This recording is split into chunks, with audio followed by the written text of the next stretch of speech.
Ketika Belanda memberi membentuk sekolah pelaut, dia menggunakan celana pendek. Ada beberapa gitu celana pendek itu.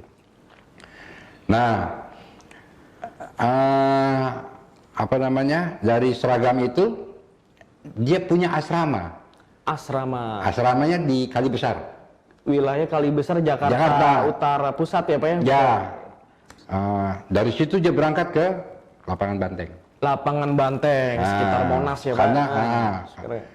Nah, sebelah Lapangan Banteng itu ada tempat perkumpulan pelaut-pelaut juga. Ya, mes lah mungkin Pak ya? Bukan, tempat sekolah. Oh, sekolah. Nah, sekolah ini. Sekolah SPT juga di situ dulu. Dulu di situ. Di Jalan Sutomo itu. Ya kan?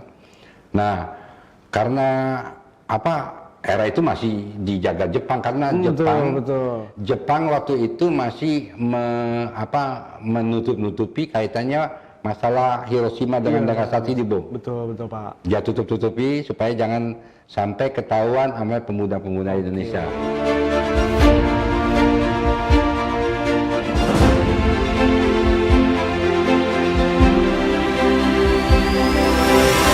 Ketika dia sampai di Gambir, penjagaan dari Jepang tuh agak longgar. Masuk dia ke Gambir. Sampai di Gambir dia ternyata kumpul banyak orang-orang di situ, ya kan? Terus ternyata dia ada perintah. Ada perintah, coba kita kumpul dulu di Pegangsaan Timur 5. Tempat Bung Karno, rumahnya Bung Karno. Jalan dia dari dari Gambir ke sana. Nggak begitu jauh kok. Iya, nggak begitu jauh dari sini jalan. Ini pemuda-pemuda masa pelaut tuh jalan ke sana. Iya. Dengan seragamnya itu seragam lengkap. Bergerak menuju ke Pegangsaan Timur. Nah, ini mungkin banyak yang tidak tahu keterkaitannya dengan pemuda-pemuda pelaut Indonesia. Itu pada saat detik-detik proklamasi ikut. Nah, ikut andil dia di situ. Ya. Bergerak ke Pegangsaan Timur. Di situ suasana penuh dengan semangat juang yang tinggi. Teriakan merdeka, pekikan merdeka. Pekikan merdeka luar biasa. Karena era itu semua penduduk masyarakat Indonesia bertujuan satu. Merdeka. Mencapai Indonesia merdeka. Jadi luar biasa itu semangatnya. Nah, upacara itu kan jam 10 ya. Jam 10 hari Jumat, jam Pak. 10. Hari Jumat hari jam Jumat, 10. Tepat jam 10 dibacakanlah teks proklamasi itu oleh Bung Karno didampingi oleh Bung Hatta. Nah, pasukan Hasil Pegangsaan Timur itu pidato tentang teks itu. Nah, ini semangatnya luar biasa, ya kan? Situasi juga terus sedang berkembang kaitan dengan jiwa merdeka ini, ya kan? Dan ini ternyata jarang terekspos Pak ya, kehadiran mereka di sekitar proklamasi itu ya, karena kalau kita tahu kan sekarang di seputar proklamasi kan foto Bung Karno aja sama ada foto beberapa tokoh ya kan? Ya betul. Nah, ternyata memang ada pemuda-pemuda pelaut. Ada pemuda pelaut. Nah, ada dua orang guru SPT saat itu namanya Nata Kusuma dengan Untoro Kusmarjo. Dua SPT ini ikut mendampingi pasukan itu. Nah, jadi murid-muridnya ikut, karena tidak ini mendampingi. Pengajarnya ikut, instrukturnya ikut. Terus dua orang pengajarnya ini menghadap ke presiden. Ke Bung Karno. Saat itu belum presiden Pak ya, tanggal 12 ya. Iya, belum ini. Menghadap Bung Karno. Memberi laporan lah Pak ya. Iya. Minta izin bahwa bertatap muka. Ingin bertemu. Pasca pembacaan teks proklamasi itu. Pasca setelah itu. Jadi salah satu badan perjuangan yang lahir di Jakarta terbentuknya BKR Laut. BKR Laut, Badan Keamanan Rakyat Laut. Ya kan. Dan ada lagi ada Serikat Pelayaran Indonesia. Serikat Pelayaran Indonesia, SPI di sini. SPI ya. Nah, itu ada pimpinannya Sutoro. Itu lulusan SPT juga ya? Dia lulusan SPT. Tapi tujuan pembentukan SPI ini adalah untuk mengambil alih tugas-tugas dan inventaris Jawa Unco Kaisa. Jawa Unco Kaisa ini adalah perusahaan pelayaran Jepang. Jadi selain Belanda dulu punya perusahaan pelayaran, KPM tadi, ini juga punya perusahaan pelayaran. Gitu. Jadi mereka kerja juga di Jawa Unco Kaisa. Perusahaan pelayaran milik Jepang. Milik Jepang, perusahaan pelayaran. Ya. Jadi ketika merdeka mereka langsung ngambil alih tuh. Ambil alih, ambil alih. Ya. Nah, dari itu dikoordinir tuh pemuda-pemuda pelaut Indonesia, ya kan? Dan SPT dalam bentuk serikat ya.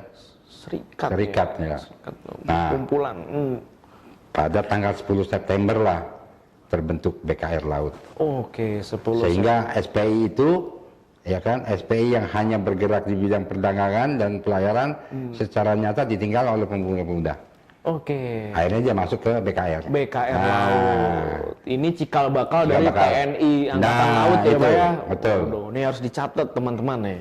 Ya. Jadi mereka adalah ex dari sekolah pelayaran tinggi. Oke. Ada guru-gurunya ini yang sudah ditinggalkan ke Jepang, akhirnya kita kelola sendiri. Oke. Begitu.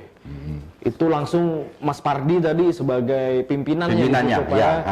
Oke. Nah, pembentukan BKR ini untuk membagi tugas. Membagi tugas. Jadi BKR kan ada darat, laut, kan gitu. Darat, kan? laut.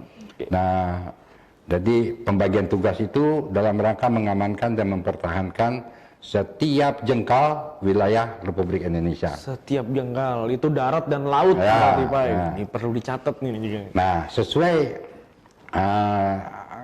kegiatannya laporan BKR untuk menjelaskan bahwa untuk BKR Laut, keamanan di pantai dijaga oleh para pelaut.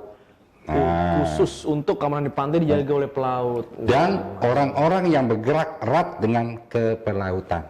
Orang yang bergerak erat, Dengan termasuk kepelautan. nelayan mungkin, Pak ya? Ya, semua sinergi. gitu. Oke. Nah, dengan adanya pemisahan tugas ini maka timbul pembagian. Jadi BKR itu menjadi BKR darat. Iya. BKR bagian laut. Nah, gitu loh. Oke. BKR Laut ini tidak hanya terdiri dari pemuda-pemuda pelaut saja. Dari tahapan sekolah pelayaran ada yang masuk situ. Oke. Ada pemuda-pemuda yang belum atau tidak mempunyai pendidikan pelautan pun. Yang penting dia punya niat, Pak ya. Ada niat, udah mau masuk ya. Masuk aja gitu. Zaman dulu masih gampang, teman. Gampang untuk masuk itu. Itu kurang lebih sekelumit kaitannya dengan pemuda-pemuda pelaut kita di era detik-detik proklamasi dan terbentuknya BKR Laut. BKR Laut ya, Pak. Begitu. Oke. Nah, nanti di kemudian hari ini menjadi TKR Laut sampai menjadi ALRI, Pak ya, Angkatan Laut Republik Indonesia. Jadi angkatan. Oke, Pak, tadi udah panjang lebar mengenai bagaimana kiprah pelaut baik pra kemerdekaan dan pasca kemerdekaan dengan membentuk tadi BKR Laut, TKR Laut sampai dengan ALRI, Pak ya. Berarti ini harus diketahui oleh generasi muda kita gitu, Ya. Mungkin dari Pak Roni ada nggak sih pesan-pesan gitu agar generasi muda kita ini melek sejarah, punya karakter maritim gitu? Oke. Jadi ketika kita merebut kemerdekaan itu bukan hal yang murah, ya. Sulit. Dan itu sudah berlaku, keinginan merdeka itu sudah lama, sudah lama, era Jepang, era Belanda dan era Jepang ini. Dan itu memerlukan suatu pengorbanan yang luar biasa. Pengorbanan. Nah, jadi pengorbanan ini berupa harta, berupa nyawa, itu diberikan hanya untuk kemerdekaan. Nah, setelah merdeka, kita kan mengisi nih, kita mengisi kemerdekaan ini. Nah, harapan kami, dalam mengisi kemerdekaan, mari lihat dulu ke belakang.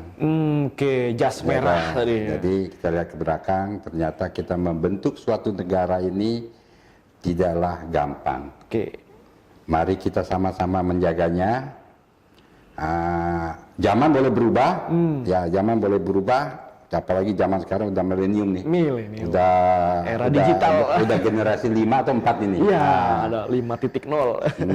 Itu tetap kita jaga negara Republik Indonesia di bidangnya masing-masing. Di bidangnya masing-masing. Nah, di bidang-bidangnya masing-masing untuk satu mempersatukan, dua kita bangun negara kita supaya kita juga bisa sama dengan negara-negara maju yang lain. Bisa sejahtera ya Pak? Bisa sejahtera rakyat otomatis.